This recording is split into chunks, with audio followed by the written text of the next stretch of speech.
All right, so today we're going to be taking a deep dive into some stuff Trump's been up to lately. Yeah, a lot going on. Yeah, a lot to unpack here. We've got executive orders, international relations, and maybe some head scratchers along the way. oh yeah, definitely a few of those. So to set the scene, we're at Mar-a-Lago. Okay. Where Trump is speaking after signing 3 new items. And right away. Right off the bat. Yeah, right off the bat. What caught my eye was this executive order focused on making IVF and other fertility treatments more affordable. Yeah, that seems like a kind of surprising move. A little bit, yeah, for him. Yeah, a little out of left field. It is unexpected for sure, but I think it speaks to his ability to shift focus quickly and, address a wide range of issues. And the potential impact of making these treatments more accessible is huge. Yeah. Especially for families who, are struggling with the costs. Absolutely. And then we jump right into this presidential memorandum about government transparency. Okay. This one requires all cost savings from canceled programs. Right, as well as any uncovered waste, fraud, and abuse to be made public. So they're going to dig in. It definitely makes you wonder what they're going to find. Yeah, it does. And what's interesting is how Trump mentions Doge and these super brilliant people who are apparently uncovering all this waste. What do you think he's getting at with that? What is he talking about? Honestly, my first thought was the Doge meme. Right. But it seems like he's talking about some high-tech. Yeah, like a high-tech approach to government oversight. Yeah, I think you're on the right track there. It sounds like he's referencing the use of, data analysis and sophisticated technology like algorithms and LI to identify these inefficiencies and potential wrongdoing. So it's like having digital detective combing through government spending. Exactly. And it raises some really interesting questions about the future of government accountability. Okay, so we've got fertility treatments and high-tech waste hunters. Right. Then there's this executive order on independent agencies, which seems a bit more in the weeds, but still pretty important. Yeah, this one focuses on strengthening the oversight role of the Office of Management and Budget. Okay. So essentially, it's about asserting more control over these agencies and clarifying the president's authority, especially when it comes to legal interpretations. Got it. So 3 very different executive orders right out of the gate. Yeah, and then he shifts gears completely. Totally. And starts talking about companies moving back to the U.S. because of his economic policies. Okay. So he credits his terrorist taxes and various incentives for this supposed manufacturing renaissance. He even specifically mentioned car plants being canceled in Mexico because, according to him, companies are choosing to build in the U.S. instead. It's a bold claim and one that we'd need to examine closely. I mean, the global economic landscape is incredibly complex, so isolating the impact of any single policy is tricky. Yeah. But it's definitely a narrative he's pushing hard. Then maybe the biggest surprise of the whole speech, Trump starts talking about Russia and the ongoing peace talks in Ukraine. Okay. What struck me immediately was his confidence after speaking with Russian representatives. He seems to believe they are genuinely looking for a way to end the conflict. That's interesting because we have these peace talks happening in Saudi Arabia. Right. And Trump seems to be suggesting a level of progress that many might find surprising given the current state of the war. Yeah. And he didn't shy away from describing the devastation either. He painted a very vivid picture, comparing the battlefields to Gettysburg with casualties and destruction on a massive scale. It's a stark reminder of the human cost of this conflict. Absolutely. And it makes his optimistic outlook on peace talks all the more noteworthy. But then he goes on to discuss the potential involvement of European peacekeeping troops and even suggests that Ukraine might need new elections due to low approval ratings for the current leadership and the extended state of martial law. Right. That's certainly a controversial stance. It is. He also brings up concerns about misuse of aid money in Ukraine and calls for more accountability and transparency there. It feels like he's trying to walk a very fine line. He is, and it's a line that has drawn a lot of scrutiny. There are a lot of different perspectives on how the U.S. should be involved in this conflict. Yeah. And Trump's approach is certainly generating debate.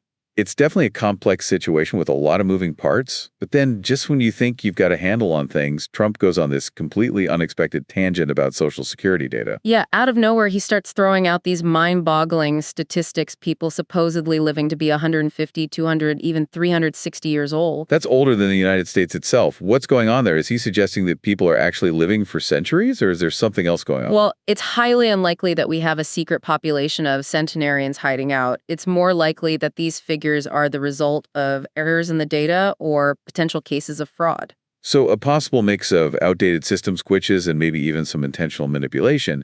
It makes you wonder how widespread these issues might be. Exactly, and it raises serious questions about the reliability of government data, particularly when it comes to programs like Social Security that impact millions of Americans. And this concern about inaccurate or potentially fraudulent data seems to tie directly into Trump's broader anxieties about government waste and fraud.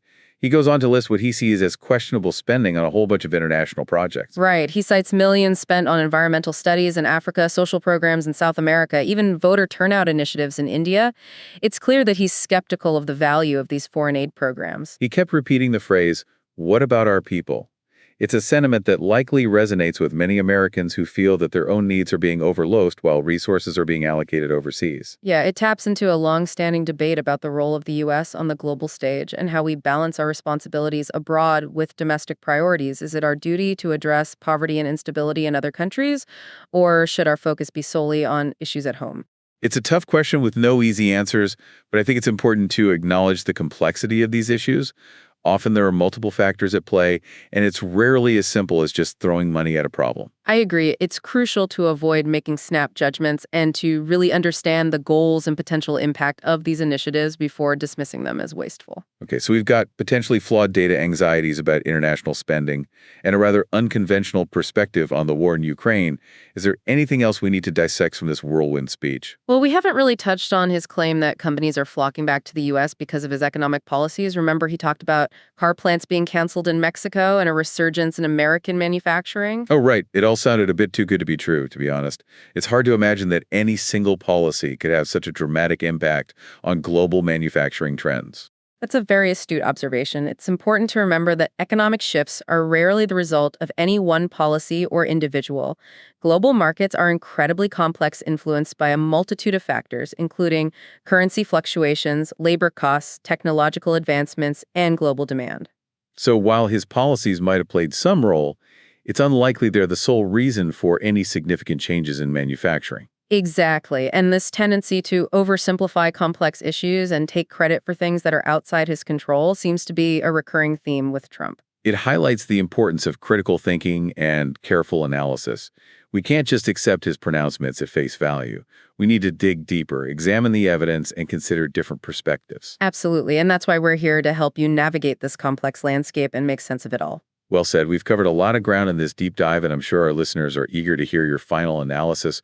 What are the key takeaways from all of this? That's a great question. I think one of the most important things to remember is that Trump's presidency, even now, continues to challenge conventional norms and expectations. His approach to both domestic and international affairs is often unpredictable and driven by a unique set of priorities. He seems to be operating from a very different playbook, and it's creating a lot of uncertainty and debate. Indeed, and this uncertainty, while unsettling for some, also presents an opportunity for new ideas and approaches to emerge. We're witnessing a reevaluation of long-held assumptions about the role of government, the nature of global relationships, and the very fabric of American society. It feels like we're at a pivotal moment in history. We are, and it's more important than ever to be informed, engaged, and willing to challenge assumptions. We need to seek out diverse perspectives, critically evaluate information, and engage in thoughtful discussion. That's a powerful message. We can't just sit back and be passive observers. We need to actively participate in shaping the future. Absolutely, and that brings us to the end of our deep dive. We hope you found it insightful and thought-provoking. We've certainly covered a lot of ground, from fertility treatments to international intrigue and everything in between. We encourage you to continue exploring these issues, to seek out further information, and to engage in constructive conversations. Remember, knowledge is power, and an informed citizenry is essential for a thriving democracy. Well said. And if you're eager for more insights and analysis, be sure to subscribe to our podcast, available on Spotify, Apple Podcasts, and YouTube. We're here to make things clear, new episodes every day.